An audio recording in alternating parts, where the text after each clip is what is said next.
Here, met die geritsel van bladsye om by die plek uit te kom, is ons ook gereed om nou u woord te lees. Is ons gereed om dit ook te ontvang. Dis wat u vanmôre vir ons wil sê. En dit is so, Here, dat dit maar ek is wat sal preek, maar my gebed is dat dit u is wat in die woord sal kom.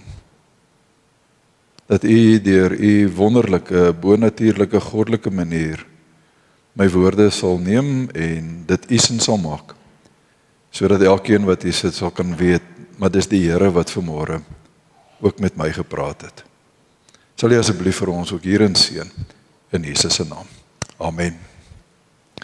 Net die een vers uit 1 Timoteus 2, Paulus begin daar die hoofstuk met die woorde, ek dring daarop aan, dat daar in die eerste plek met smeking, met voorbidding en met danksegging gebid moet word vir alle mense. Hoor dit weer? Met smeking, met voorbidding en met danksegging gebid moet word vir alle mense. En dan as jy na Efesiërs toe blaai, dan hoor jy Paulus het so 'n bietjie 'n ander aanslag daar of 'n ander beklemtoning. Hy sê in vers 16, doen dit alles bidend. En dan kom die gedagte van die smeking weer daar na vore en smeek God by elke geleentheid deur die Gees. En dan sê hy by, wees waaksaam en bid gedurig vir al die gelowiges. Ons het in Timoteus gehoor vir alle mense, hier hoor ons nou vir al die gelowiges. En dan het hy so 'n persoonlike noot, vers 19. Bid ook vir my, dis nou vir Paulus, dat wanneer ek preek, God my die woorde gee, dat ek die geheimenis van die evangelie met vrymoedigheid kan bekend maak. Doen dit alles bidend, smeek God by elke geleentheid, wees waaksaam, bid gedurig vir al die gelowiges. Nou, vriende, verlede keer, ek kan ook alweer onthou wanneer laas was dit nie, so lank terug wat ek gepreek, maar die vorige keer het ek begin deur te sê dat ons gaan bietjie nou vir die volgende klompie Sondag stil staan by die sogenaamde mekaar tekste wat ons in die Bybel kry. 154 van daardie tekste wat jy in die Bybel kry, waar ons iets hoor van ons verhouding teenoor mekaar. Die eerste deel van die jaar het ons 'n bietjie stil gestaan by God se verhouding met die kerk, dat God, dis sy kerk, dit gaan oor hom, alles wat ons daai in die eerste 6 maande oor gesels het. En toe het ons verlede keer begin met die eerste mekaar teks, die belangrikste ene, dat ons mekaar moet lief hê. Ons het so vir 'n oomblik stil gestaan by Johannes 13, die groot teks wat daaroor praat, waar die Here besig is om sy disippels se voete te was, alles wat daarmee saamgaan, en dan eindig daai aand in hierdie gesprek wat hy vir hulle het, en dan sê hy in vers 34, ek gee nou vir julle 'n nuwe gebod. Julle moet mekaar lief hê. En toe het ons ook gekyk na 1 Johannes 4, waar Johannes dan as ware hierdie argument verder vat en sê, ons kan lief hê omdat God ons eerste lief gehad het. As ons oor die liefde wat ons het vir God praat, dan weet ons kan nooit uit ons eie uit lief hê nie. Ons kan alleenlik lief hê omdat God ons eerste lief gehad het. Maar dan gaan hy verder om te sê, as God sy liefde vir ons bewys het deur dit wat hy in Christus Jesus vir ons gedoen het. En dan het hy so 'n hele argument daar in 1 Johannes 4 om te sê, wat het Christus vir ons kom doen? Hy het mens geword, hy het homself verneder, hy het uiteindelik aan die kruis vir ons gesterf en ons sonde weggeneem. Hy sê, as dit is hoe God sy liefde aan ons bewys, dan kom die volgende woorde, dan moet ons mekaar ook lief hê. So ons het by daai gedagte stilgestaan, die woord maak dit baie duidelik, dis die grootste, die belangrikste in ons lewens, dat ons God bo alles moet lief hê, en dat ons dan ook mekaar sal lief hê, as gevolg van sy liefde vir ons. Nou vanmôre wil ek by 'n tweede ene stil staan, ons ry so 'n bietjie verder na hierdie mekaar tekste, soos julle nou in die skriflesing gehoor het, ons moet ook vir mekaar bid. Ons kan nie anderster as om vir mekaar te bid nie. As jy wonder hoe pas liefde en gebed by mekaar, dan is dit eintlik baie eenvoudig, dat gebed is juist die logiese uitvloeisel van my liefde vir die Here. Omdat ek die Here liefhet, wil ek in gebed met hom tyd spandeer. Dit is so logies soos wanneer jy sê jy het iemand anderster lief, maar jy praat net nooit met so iemand nie, dan gaan so iemand nogals wonder oor jou liefde vir hom of vir haar. Hoe meer jy iemand lief het, hoe meer wil jy met so 'n persoon mos kommunikeer. En dis presies dieselfde in ons gebedslewe. As ons sê dat ons God liefhet, dan wil jy tyd met hom in gebed spandeer. Maar dan loop dit ook verder. As ons dan sê, ons het vir God lief, maar ons het ook ons naaste lief, dan moet hierdie gesprek mos dan ook verder gevoer word. Dan moet ek ook in my gebed vir mense kan bid. Ek kan nie onthou wie was die slim oom wat dit gesê het nie, maar hy het op 'n stadium iewers geskrywe, 'n biddelose Christen is 'n liefdelose Christen. 'n Gelowige wat nie bid nie, sy verhouding met Jesus is dood. En dis harde woorde, maar dis die waarheid. Dat wanneer ek en jy nie bid nie, wanneer ons nie tyd in gebed spandeer nie, dan is daar groot fout met my verhouding teenoor God, maar uiteindelik ook teenoor my naaste. Daarom kry ek en jy die opdrag dat ons ook vir mekaar moet bid. As jy so 'n bietjie sou blaai na Jakobus 5 toe, dan hoor jy daar in Jakobus 5 vers 16 dat Jakobus dit sommer so uitdruklik daar skryf, bid vir mekaar. Dis soos dat ons 'n klompie tekste kry van ons moet lief wees vir mekaar of wees lief vir mekaar. So hoor ons ook in 5:16 van Jakobus, bid vir mekaar. En nou hoor ons twee goed wat Paulus vir ons leer. Hy sê vir ons in Timoteus dat ons vir alle mense moet bid. As jy so 'n bietjie nou aangaan met daai teks, ek het nou net die eerste vers gelees, maar as weer die tweede vers dan sê bid in die besonder vir diegene wat oor julle regeer, sodat julle 'n goeie lewe en 'n rustige lewe kan lei.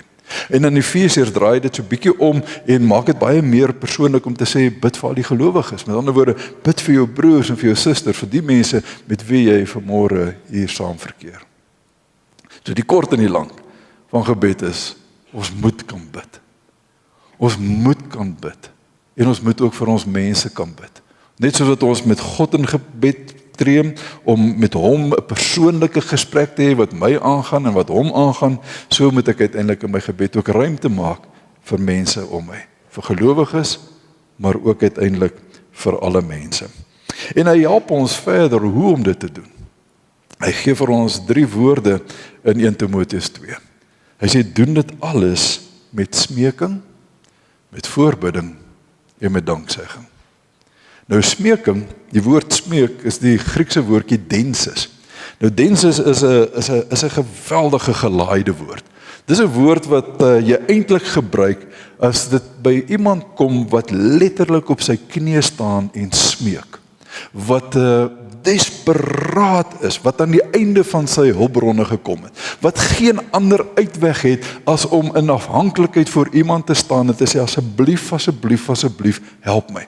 Dis hoe sterk hierdie woordjie densis is. En nou sê Paulus by 2 geleenthede, hy sê in 1 Timoteus 2 vers 1, doen dit alles met smeking, en hy sê dit ook in Efesiërs 6:18, as hy sê, doen dit alles terwyl julle God smeek. Nou hy brei nie soveel uit oor wat ons moet voorsmeek nie, maar dat ons vir alle mense en gelowiges moet smeking doen as ons in ons gebed mee besig is, dis baie duidelik. Maar as jy so 'n bietjie deur sy ander briewe gaan lees, dan kom jy agter, hy gee vir ons 'n klompie aanduidings, of 'n klompie leidrade. Hy praat in Romeine 10, praat hy oor hoe hy by die Here smeek dat sy Joodse broers die Here sal vind. Hulle wat hom vermoor het, hulle wat hom aan 'n kruis opgehang het, hulle wat van hom niks wil weet nie, dat hulle die evangelie sal hoor en dat hulle die Here sal in hulle lewe inneem. Hy smeek dit. En dan hoor jy verder in 1 Timoteus 2, dat ek nou eintlik al reeds gesê het, dat Paulus sê ons moet ook smeking doen as dit kom by ons regerings, by hulle wat oor ons gesag uitoefen, sodat ons in volle toewyding 'n rustige lewe kan lei. Maar ons hoor ook in 2 Korintiërs 13, dat Paulus ook smeek vir die gelowiges. So daar is die komponent van alle mense, die ouens wat nie so seer die Here ken nie, maar daar is ook hierdie komponent, kom ons smeek vir ons medebroers en susters. En dan gebruik hy in 2 Korintiërs 13 hierdie woord om te sê, ek smeek dat hulle nie in sonde sal val nie. En as hulle in sonde val, dan smeek ek, is die tweede keer wat hy die woord gebruik, dat hy hulle sal herstel. Dat hy hulle genadig sal wees. So wanneer ek vir die wêreld bid, bid ek vir redding. Dat hulle die Here sal vind. Ek smeek dit by hom. Wanneer ek vir gelowiges bid, bid ek dat hulle juis nie in sonde sal val nie. En sou dit gebeur, dat die Here hulle sal herstel. So dis die eerste begrip wat hy vir ons sê, hoe ons vir die wêreld bid en hoe ons vir mekaar bid, dit gebeur deur smeking, deur densis, deur 'n desperate op my knieë staan en smeek by die Here. Tweede woord wat hy gebruik is die woordjie voorbidding. En ons ken almal die woord voorbereiding, ons ken almal die gedagte van voorbereiding. Hoef nie veel daaroor te sê nie, ons doen dit gereeld. Voorbereiding is werklik wanneer jy as ware namens iemand anders kom bid. Wanneer ek namens 'n Janie of 'n Sannie of 'n Annie of wie ook al intree en sê, Here, maar hierdie persoon het pyn, hierdie persoon is siek, hierdie persoon het seer, hierdie persoon het verlies beleef, hierdie persoon gaan deur 'n krisis. Dis wanneer ek voorbereiding doen, ek kom staan as ware in die plek van daardie persoon en ek kom bid vir hom of vir haar. Maar nou doen Paulus hier 'n mooi ding wat ek dink ons partykeer mis. In vers 19 maak hy dit ook persoonlik. En vra in vers 19, bid ook vir my. Ek wat die verkondiger van die evangelie is, sodat ek die geheimenisse van die evangelie met groot vrymoedigheid kan verkondig. Ek kan nou nie namens Pieter praat nie. Maar ek dink nogals as Paulus, wat baie slimmer as ek is, en baie meer wysheid gehad het as ek, as hy dit nodig het om vir 'n gemeente te vra, bid vir my wanneer ek preek, dan is ek redelik seker dat ons twee dit ook nodig. Ongelukkig dink ek partykeer hoor ek dat ouens bel en sê wie preek Sondag, want dan kom ek nou nie. As die ou preek dan kom ek nie, as daai ou preek dan kom ek. Eerder dit verander en vir 'n persoon bid wat wel die Sondag preek, dat hierdie woorde van die Efesiërs die waarheid sal wees van dat ons met groot vrymoedigheid die geheimenisse van die evangelie kan verkondig. En dan derdens sê Paulus en met danksegging. Dat ons ook dankie sal sê vir mense om ons. Dis dalk iets wat ons ook so bietjie mis partykeer in ons gebed. Ons kan vir die Here baie dankie sê vir wat hy persoonlik aan my doen, vir my kos, my klere, my huis, my werk, my gesondheid, al daai tipe van goede. Maar ek dink ons mis partykeer om ook vir die Here dankie te sê vir mense in my lewe. Hoor hoe mooi doen Paulus dit. Omtrent aan al sy briewe kan jy dit lees. Hy heel in die begin van elke brief, Filippense 1, begin hy daar in vers 3 om te sê, ek dank my God elke keer as ek aan julle dink. In al my gebede bid ek altyd met blydskap vir julle almal. En dan gee hulle die rede, omdat hulle van die begin af saamgewerk het met aan die verkondiging van die evangelie. Maar hy sê, dankie Here vir hierdie mense in my lewe, wat 'n impak in my lewe maak en wat 'n verskil in die wêreld maak. As hy vir die gemeente van Kolosse skryf, dan praat hy daaroor hulle liefde en hulle geloof. Dan begin hy weer, hy sê, wanneer ons tot God die Vader van ons Here Jesus Christus bid, dan dank ons hom altyd vir julle. Omdat ons gehoor het van julle geloof in Christus Jesus en van julle liefde vir al die gelowiges. So iets wat hy gehoor het, wat 'n verskil maak in die wêreld. Sê hy, Here, ek wil vir u daarvoor dankie sê.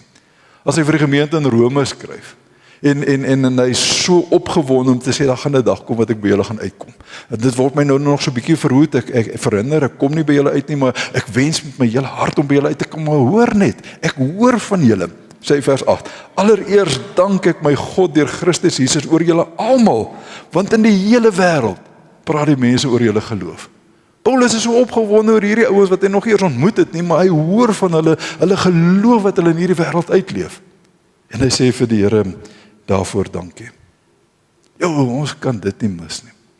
Jy kan net om jou kyk en jy sal op jou hande klomp vingertjies kan tel van mense wat op 'n daaglikse of op 'n weeklikse of op 'n sporadiese wyse 'n verskil in jou lewe maak, 'n impak in jou lewe het of selfs 'n verskil in hierdie wêreld maak. Net om jou te kyk, weet jy, mense doen dit. Mense het daardie verhouding met jou. Begin om vir die Here daarvoor dankie te sê. Begin om vir die Here dankie te sê vir diegene wat jou lewe vir 'n oomblik makliker maak. Wat vir jou die petrol ingooi, wat jou bande kyk, wat jou huis kan skoonmaak, wat jou klere stryk. Wat vir jou dalk kos maak. Wat op een of ander manier 'n verskil maak, wat vir jou leer as jy 'n onderwyser is en jy's 'n kind. En noem nou maar op. Maar op elke moontlike manier in hierdie lewe is daar mense wat jou lewe impakteer, wat 'n verskil maak, wat dit soms beter maak, makliker maak. Ons mag nooit nalat om ook vir hulle vir die Here dankie te sê nie. Dankbaarheid is 'n logiese uitvloeisel van ons redding natuurlik. Ons hoor dit ook in die nagmaalsformulier. Dat juis omdat ons hoor en beleef en weet wat die Here vir ons gedoen het, wil ons in dankbaarheid teenoor hom gaan leef. Maar ons kan nie net teenoor hom dankbaar wees nie. Ons moet ook wees teenoor diegene wat hy om my geplaas het, in my lewe geplaas het, om uiteindelik ook my lewe te verander. Geliefdes, as Jakobus sê, bid vir mekaar, dan sê dit in 'n teks waar hy eintlik begin deur te sê, bely julle sondes opreg teenoor mekaar. Hy praat oor mense wat siek geword het omdat hulle in sonde bly leef het. En dan sê hy, as jy bid vir hierdie ou, dan sal hy gesond word. En dan kom hierdie vers 16. Sê hy, en bid vir mekaar. Ons mag nooit nalat om vir mekaar te bid nie.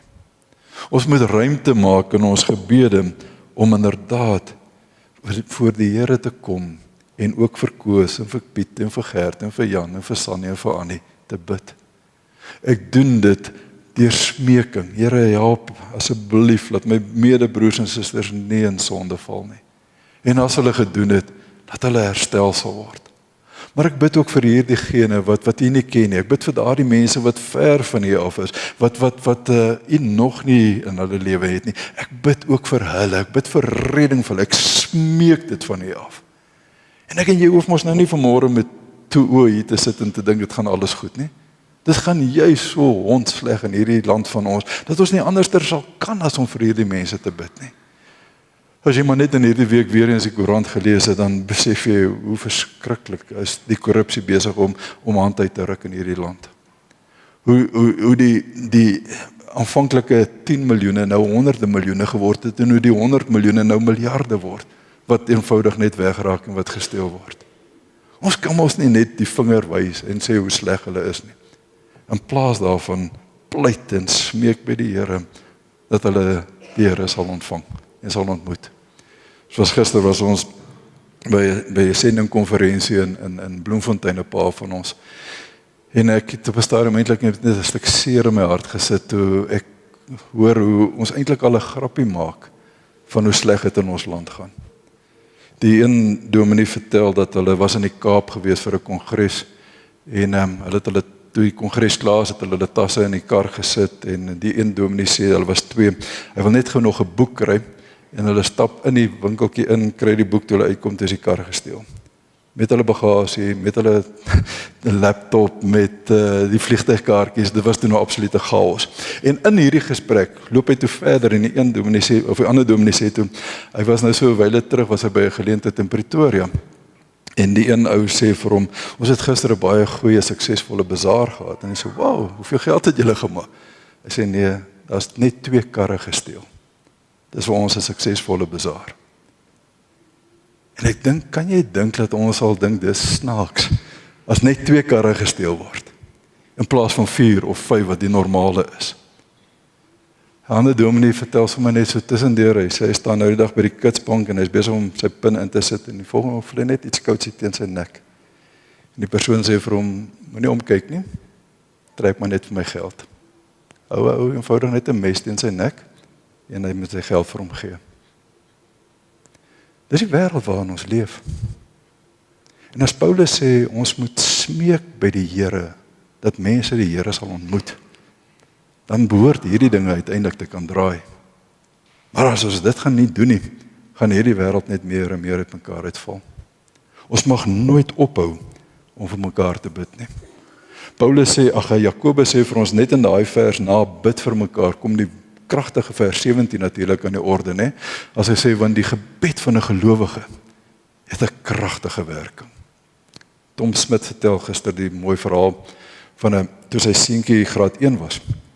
Toe het hy 'n verjaarsdagpartytjie en hy nooi 'n klompie ouetjies, maar hy nooi ook 'n ouetjie wat toe nou lyk of hy omtrent al in graad 7 moet wees, so 'n reus van 'n ou. En na die tyd toe vra hy nou maar, hoorie, hoe pas die ouetjie nou so 'n bietjie in jou vriendekring en jou prentjie in? Toe sê hy, nee, hy is nie my vriend nie. Maar hierdie ou het gesê, as jy my nie nooi vir my partytjie nie, dan gaan ek vir jou bykom.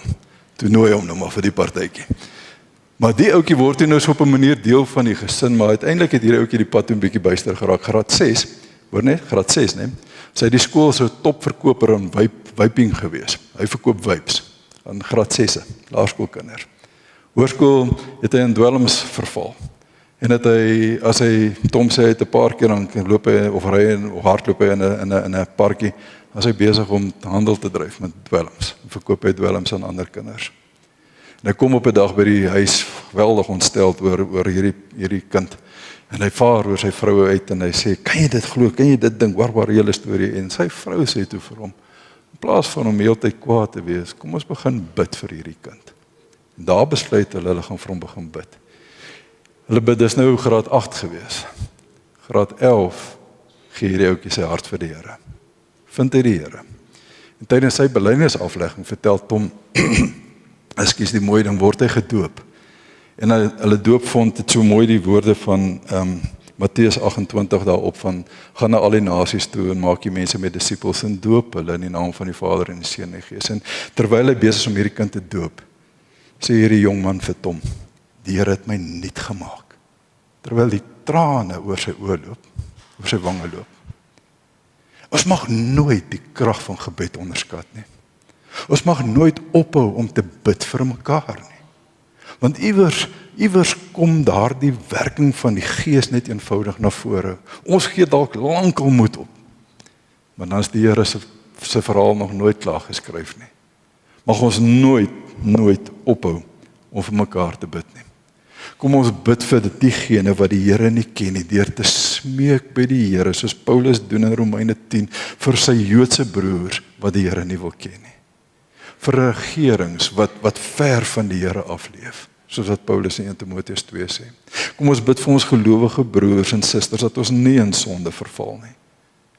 Kom ons doen voorbidding op 'n gereelde basis vir mense om ons in hulle eie seer en hulle eie lewens, met moeilikhede en probleme. Maar kom ons laat ook nooit na om vir die Here dankie te sê. Vir diegene wat hy in my lewe plaas, rondom my, om my lewe makliker te maak. Of selfs net vir hulle wat op 'n ander manier 'n impak maak in hierdie wêreld waarin ek en jy leef. Kom ons doen dit met vreugde. Amen.